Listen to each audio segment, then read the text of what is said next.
Hello, Mike here again. It's another day. It's actually Friday, and it's been 2 days since my last one. And since then, it's been a whole lot of nothing and everything at the same time.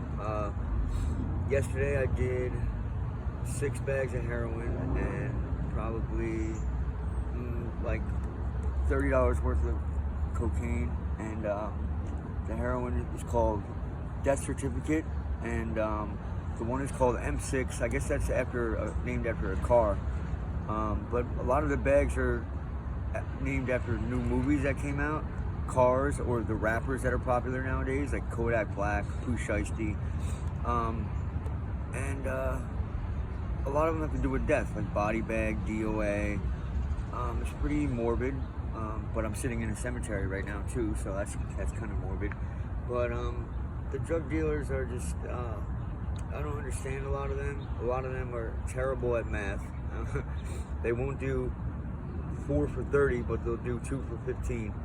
And if you go up there and you say, listen, I need 4 bags of heroin for 17 and 2 dimes of coke for 15, they'll do that. But if you just tell them you have $32, they won't do it. But they look down on us like, they talk shit, we're pieces of shit and all that, but they sit up there and they'll do perk 30s, take them every day, but they won't touch heroin. Or they'll sniff coke, but they won't smoke crack. And they're better than us, obviously, because they do that. And I'm right now, actually, for the last couple months, I haven't even been allowed to go over there because back when I was getting unemployment, I got 2 bags and a dime off this one guy, which is $20 street value. To him, he probably got it for like $5. But when I didn't pay him back the first time, I said, listen, I'll double it, and he turned into 40. And then I stopped getting money, and then he doubled it again into 80.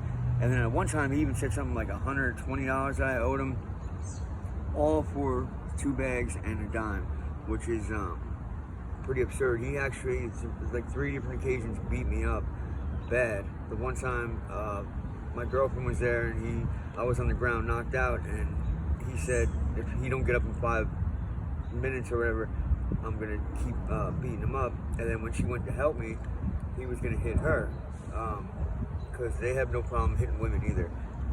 They have no problem serving women if they're pregnant.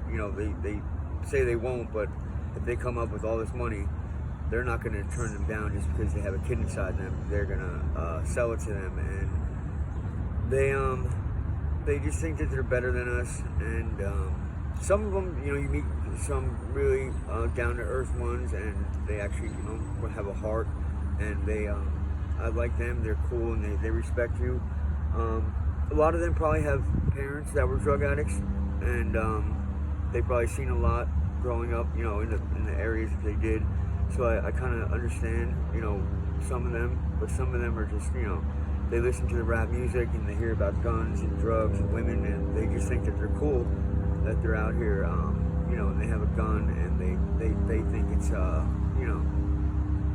that they'll be on MTV one day. But I don't know. It just boggles my mind, just that I surround myself with these people, because a lot of them are just out for themselves, and you'll have a plane's going overhead right now, a helicopter, but I kind of touched base on it the other day about guys and their girl, how they care about them and love them, but the girl will be pregnant, and they probably not even their kid, and they still send them out on dates, or they get them high. And you see a girl out here, and I couldn't imagine having being 8 months pregnant, having a kid inside. You feel it kicking, and you feel it living inside of you, and then going and taking a hit of crack, knowing what that could be doing to the kid. And it just it's very I couldn't imagine doing that. I mean, maybe I would if I was.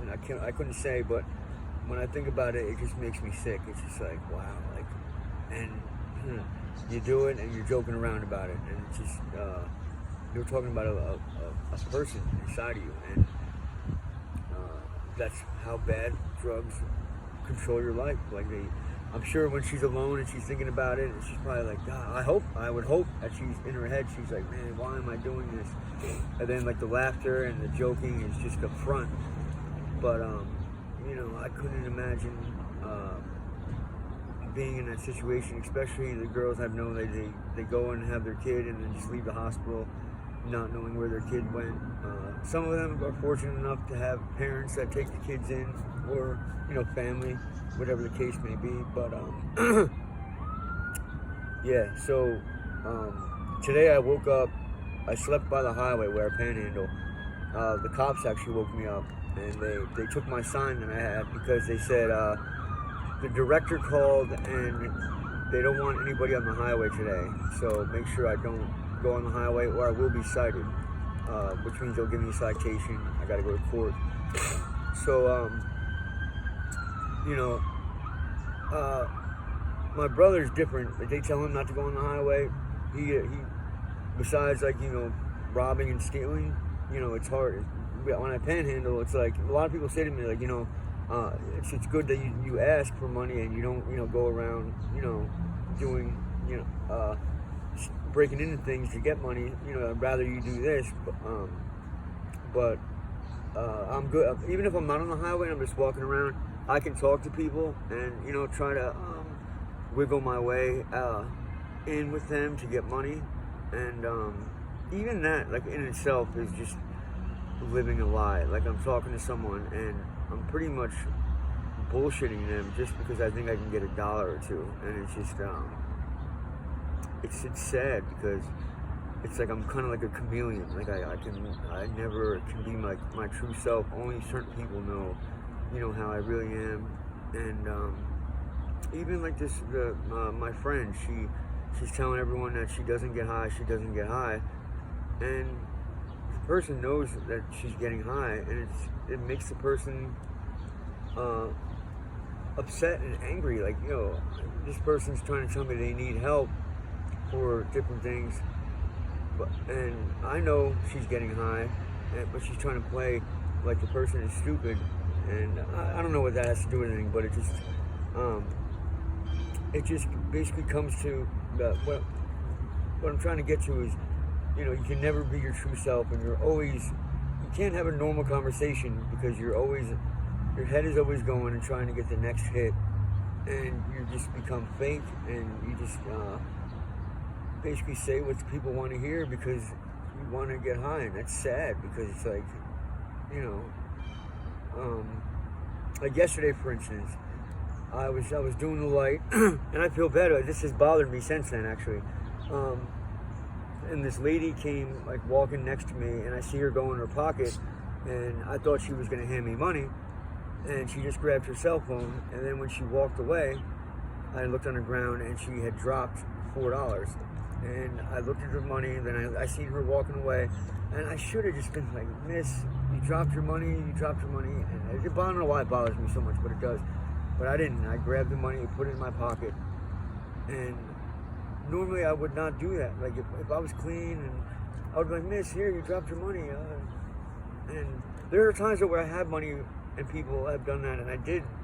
But yesterday was the last couple of days have been hard, and I took her money, and that kills me. I don't know. It just I know it's only $4, but it's something that she worked for. I didn't. She earned, and I just grabbed it, and she was there, and I could have stopped her, and I didn't.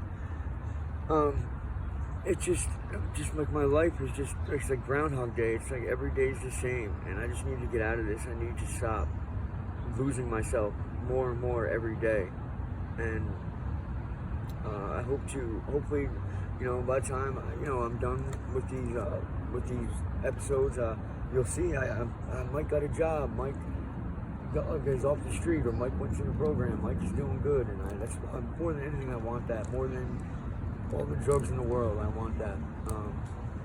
And I really thank you guys for listening. And until next time, just remember, I'm not what you do in life. Thank you.